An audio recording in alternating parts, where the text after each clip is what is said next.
Hi, this is Miss Litton, and this is 7th period. Say hi. Hi. Hello. And we're going to discuss the Unit 7 essays. So, starting with essay number 1, kidney plays an important role in maintaining homeostasis in humans. Could you support that statement? Yeah. Okay. How? What kind of things does the kidney do? I'm just curious. Yes. It produces urine. Okay. What else? I'm looking for homeostasis-like statements. Osmo, okay. Maintains water balance? Was that what you were going to say? Yeah. Okay. What else does it do? Have you even started looking at your essays yet? I have done this essay. Okay, so what else does it do? Filters your blood, cleans your blood to help get toxins out. Acid-base balance, good. What else? Hormones, some vitamins, right? Those are the big picture items you want to be comfortable with supporting. Because I just said, I made a statement right here, but I could very well have asked you specifically what are the ways it maintains homeostasis. Okay, so don't limit yourself to the way I asked this one question. If there's any statements in there, I expect you to be able to support them. Okay, then the next part says describe the macroscopic and microscopic structure of the kidney. If you're going to talk about the macroscopic structure of the kidney, and I'm just drawing, this for you as a reminder. Do you remember what is the outermost region of the kidney? Cortex. Cortex, and then you have the medulla, and then you have the pelvis. Okay? Then coming off of the pelvis, what do you have? Ureter. Good. What else do you have going in and out of the kidney? Renal artery, which carries what kind of blood? How would you describe it? Dirty oxygenated blood. And the renal vein, which carries clean deoxygenated blood. Good. So there's 3 vessels associated with the kidney, right? That would be macroscopic structure. Microscopic structure, what do you think I'm referring to there? The nephron. Okay? And there are 2 key pathways in that nephron. What is it? Blood flow and urine. Yeah, you almost want to say filtrate flow because at first it's filtrate and it's not urine until a little bit later. Okay? And then, so you would want to talk about how they are side by side. And then you would, maybe you would talk about the blood flow in that part of it. You would talk about renal artery, right? Artery, afferent arterial, glomerulus is a capillary bed. Efferent arterial, peritubular capillaries, and then vein, renal vein, right? So you would do the blood flow, and then you would do the filtrate flow. What would that be? Bowman's capsule or glomerular capsule. Proximal convoluted tubule. Descending loop. Ascending. Distal convoluted tubule. Collecting duct. Medulla. Then what? Not medulla oblongata. You don't pee in your brain. Okay, anyway, and then medulla, and then what? Ureter. Then your bladder. Then your urethra. Good.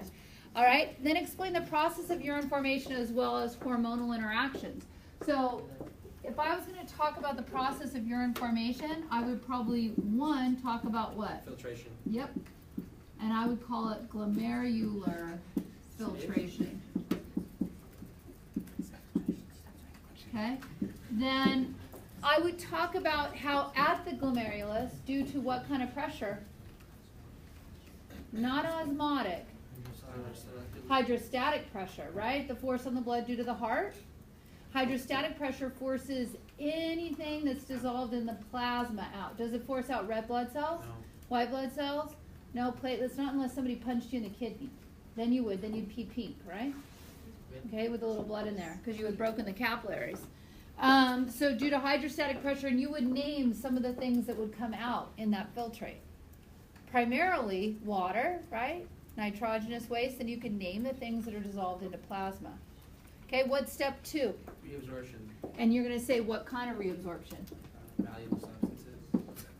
Or tubular reabsorption. I'm not wrong. It's Okay, not it isn't wrong, Max. Don't worry, your dictatorship's still in play. Tubular reabsorption. Okay, but it happens at specific places, right? So where's place 1? Proximal convoluted tubule. What happens there? 2/3 of the water. 67% of the salt, 67% of the water primarily. And you could tell me that what happens at the proximal convoluted and the distal convoluted tubule as far as tubular reabsorption is the same, right? So you could name it. Same. Right? Then what's the next place? Descending. What happens? Reabsorption of water. And you want to mention that the water is getting reabsorbed because at the ascending loop, what's happening? Yeah, it's impermeable to water, and you're passively and actively moving salt out of the tube. Okay, then at the collecting duct, that would be the next one because we already said distal convoluted tubule, right? Go ahead. Is it passively or actively? It's both, passively and actively. Well, water.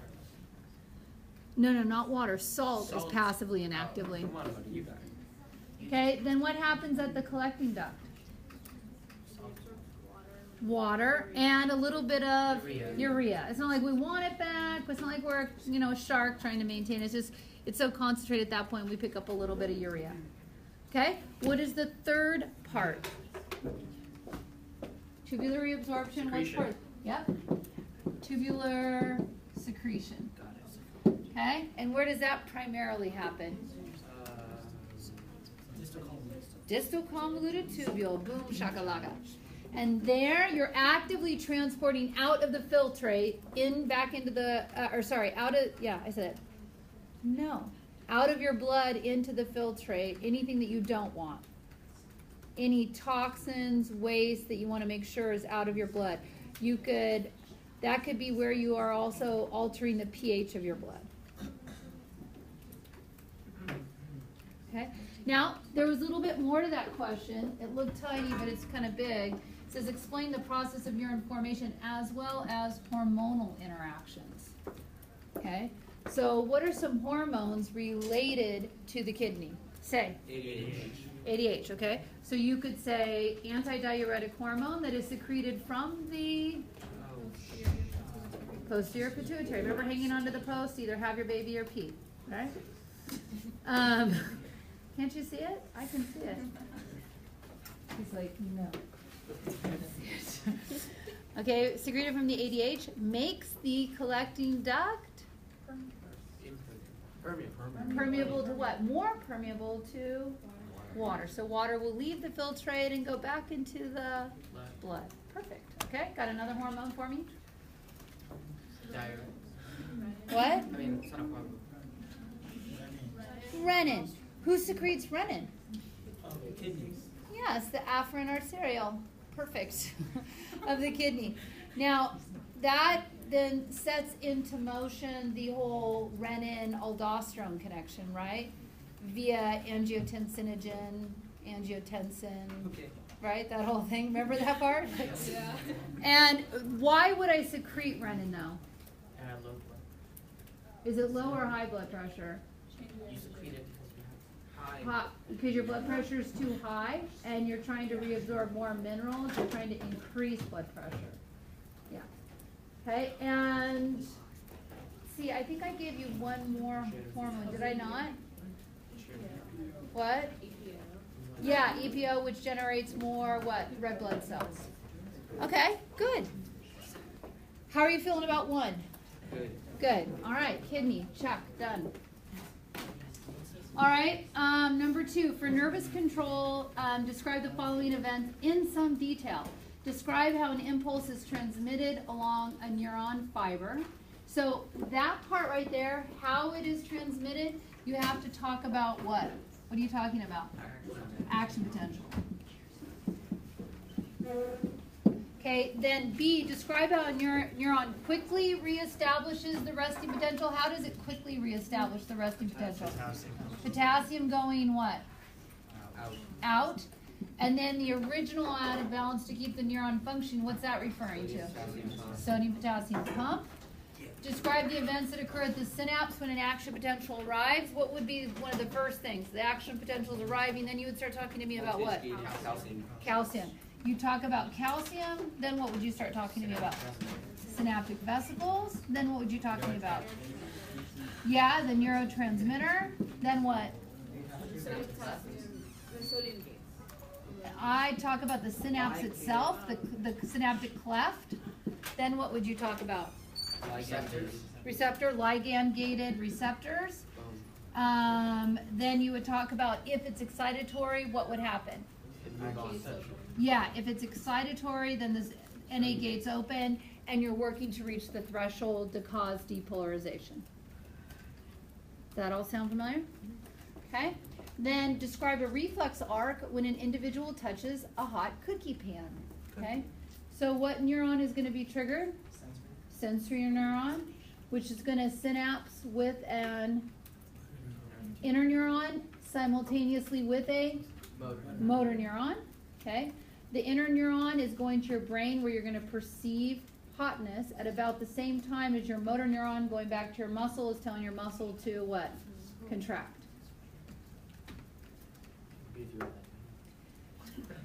Now, you could talk to me about when it goes into the spinal cord. You could say things like the sensory neuron goes in dorsally to the spinal cord, right? And the motor neuron comes out ventrally. Do you remember that part? Yes? I had a question. Did you say that when the sensory neuron is triggered, it synapses with the motor and the sensory? Motor and the inner neuron. Oh, I That's see. why, like, you're already pulling away before you even are aware that it's hot. Okay? Any other questions on A, B, C, and D? Are you all good? Yeah. Okay. All right, look at this one. For sensory reception process, describe the following in some detail. Did I have you learn vision and hearing? Not really. No. I was just kind of like subjecting you to overall things about vision. There are things I want you to know about, like rods and cones and retina. But I didn't have you learn the pathway of light, you know, and everything it goes through. I'm not holding you accountable for that.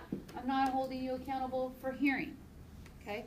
So those part I just went over generally, like the cochlea and the organ of Corti, just like you would know retina in the eye. Okay? Hearing is a mechanoreceptor, and vision is a photoreceptor. Okay, did we talk about the structures and functions of the human brain? Yes, those we did. Let's talk about, yes? Like on the notes it said no to or like 3 dimensions. Yes, so that's why I'm gonna go over them with you right now. So, like, She's gonna go again. Okay, so things I would know. Yeah, here we go. Okay? Right. And here we are. What do you think would be a good one to know? cerebral. I so agree with you on that. Okay, cerebrum. Okay, so you would talk about the functions. What would be another item that might be good? Cerebellum. Cerebellum. Another excellent one. What would be another one? Hindbrain. Okay, you can learn about the hindbrain, occipital lobe, but I don't, that's not, you could talk about the occipital lobe, but I would focus, I would say specific things, like what are some things? Medulla Like oblongata. medulla, yeah, the diencephalon. I would talk about the medulla oblongata. What else could you talk about? Hypothalamus. Those would be like key ones I would know for sure. Those would be my 4 keys that I would know. Because they all play a significant role.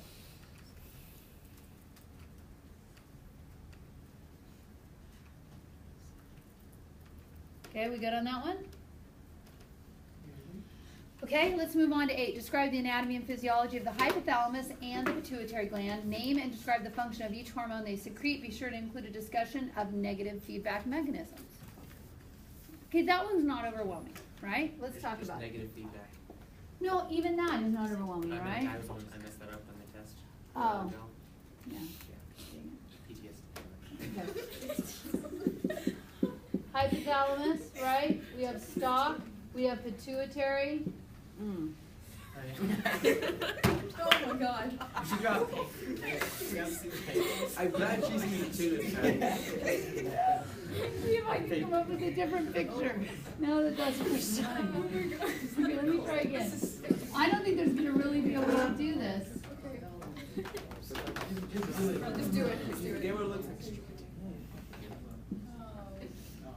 It's okay. It's like Drew Beer.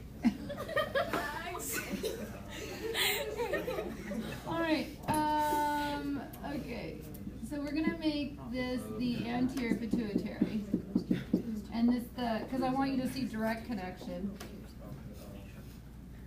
I don't know. Either way, it's bad. Posterior pituitary, remember, is directly connected. The posterior pituitary. Remember, the neurosecretory cells extend all the way down into the post pit. Okay, direct connection. And what are the two hormones that are made by the hypothalamus and stored in the post pit until directed to be released? What are they? ADH and oxytocin. Yes. ADH and oxytocin. Okay. Do you know the functions of each of those? Yes, I do. Good. Okay. So now, the anterior pituitary is indirect. In this case, the neurosecretory cells reach as far as the stalk into a capillary bed there, and then that is carried by the blood, and it tells the anterior pituitary what to secrete, and it's using what kind of hormones? Releasing hormones. Remember that? Releasing hormones are put into the blood right here as far as the stalk goes, and then they come out at the anterior pituitary and tell the anterior pituitary what to release. So what comes out of the anterior pituitary then are stimulating hormones. They're stimulating either growth, they're stimulating other glands. So let's name what those are. TSH. Okay, thyroid stimulating hormone, which was triggered by what? Thyroid releasing hormone. Good. Thyroid stimulating hormone, what else? ACTH. And that's going to go to affect the what? Adrenal cortex. Good. And this is going to go and affect what? Thyroid. Okay, give me another one. FSH and what? LH. And those are going to affect what? Gonads. Good. Give me another one. Prolactin. What does prolactin do?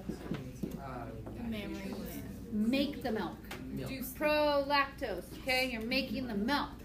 Oxytocin is make the milk come out. Out of there. Good. Out of there. Okay. What else? Growth hormone. What's growth hormone going to do? Growth, bones. Yeah, muscles and bones. Yeah, and there is another one, just so you know, it's called melanophore stimulating hormone. It has a little bit to do with water balance, and you know how some animals can change their shape, their color? Shape shifter. Shape of. No, so there is another one. You just don't see it too much. Okay, so we named all the hormones. Now let's talk about negative feedback. Thyroid stimulating hormone makes the thyroid gland secrete what? Thyroid hormone. When the thyroid hormone level gets up high enough, it'll go down and shut down both the thyroid releasing hormone and the thyroid stimulating hormone. Right? That's the negative feedback. It shuts both of those secretions down. If you don't have enough thyroid hormone, then they stay on. You still get thyroid releasing hormone, you still get thyroid stimulating hormone. What is a disease where you can see the fallout of that?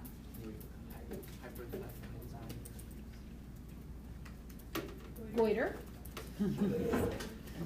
Goiter. Yeah, goiter. And the reason is that what is one of the things you need in order to make iodine? If you don't have iodine, you'll never make it, and so it keeps shouting because nothing's getting done, and the thyroid gland gets bigger and bigger and bigger.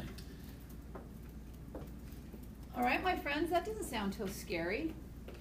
We did 8 as well. Are you good? It always sounds easier. I know, it does. Are there more potential essay questions I could ask you? Yes. What would be a good source of those?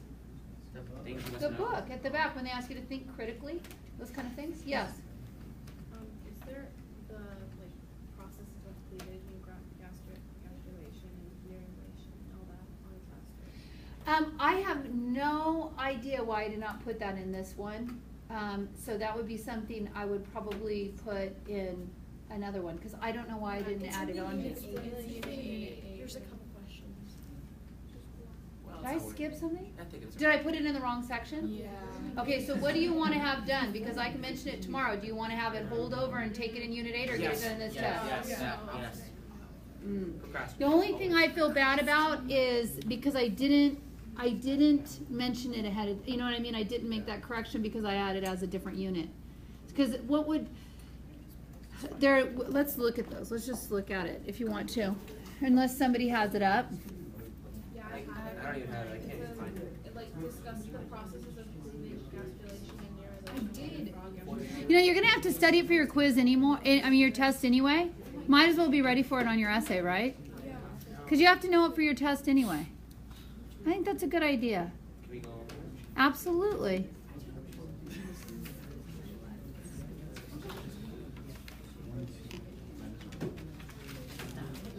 I wonder why I did that. That's really driving me nuts. Okay, so let's talk about 8. Okay? Is that in the right order? Do you remember what the order of everything is? What is the first thing? Yeah. So you want to make sure you go through cleavage, then you form a solid ball called a morula, then you form a layered ball called a gastrula, then you have the beginnings of your nervous system, you form the nerula. So what you want to do is just name those different steps and just describe what happens in each one. It says discuss the process of cleavage, gastrulation, and neurulation in the frog embryo. Tell what each process in any intermediate accomplishes. Describe an experiment that illustrates the importance of induction in development. What are some of the induction experiments we talked about? I would use neurulation. I would talk about the notochord inducing the invagination to form your spinal cord. You could talk about the frog eye one if you wanted to. That's fine. But I think if you were trying to be impressive on an AP exam, you know, to somebody who's reading this, I would probably talk about how the notochord induces neurulation above it. Now, also in this, I would want to know about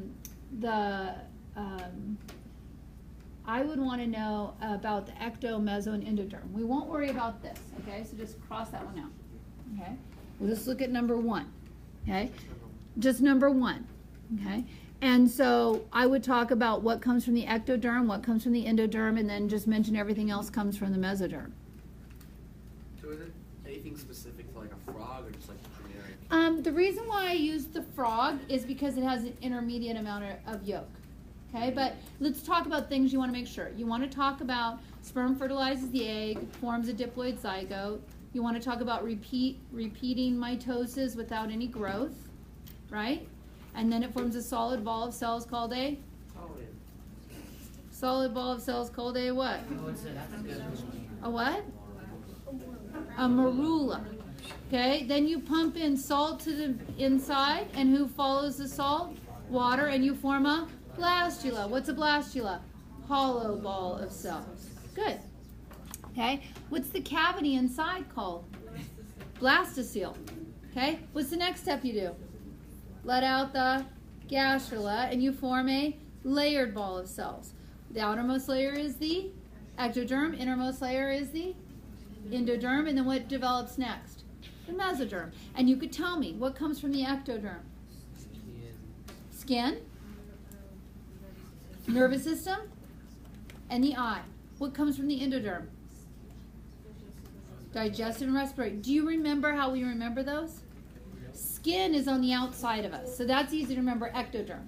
And then I think I can feel when something's touching my skin, so my nervous system, and then I just memorize the eye. So skin, nervous system, eye from ectoderm. Endoderm, think about something going down your throat. It's either going to go into one of two systems. What are your two systems? What is it? Respiratory or digestive, and any associated glands and organs. Then anything else comes from the mesoderm. Okay, then that's your gastrula. Remember that when you do invagination to form the layered ball of cells, you have a new body cavity, a new cavity inside, and that's called the archenteron. And the opening to the archenteron you're sitting on right now, it's called your what? Blastopore. Okay, nice. Blastopore. And then you want to talk about neurulation, and you want to talk about the notochord and the invagination of the ectoderm in order to form your nervous cord. I wouldn't laugh about it. You'd form and then your brain at the anterior end. Now, this does not ask about this, but do you remember how we talked about differentiation and the process of this? It's just a good time to go over this. Do you remember how we tell the difference between the anterior and the posterior and the dorsal and the ventral region? When that cell starts to differentiate, why does it do that? Because the sperm, where the sperm enters is going to be the anterior end and the other end is going to be posterior. Where you have more yolk, it's going to be the ventral region. Where you have the opposite side, that's going to be the dorsal region. And what was significant about the frog in that one? The gray crescent. And this is why I'm bringing it up. The gray crescent is where gastrulation begins in the developing embryo. That infolding to form the gastrula stage, that is where the gray crescent is.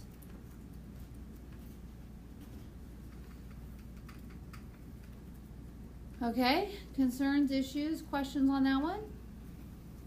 Yes. I'm still a little bit confused what the crescent is. Here, let me get it in notebook.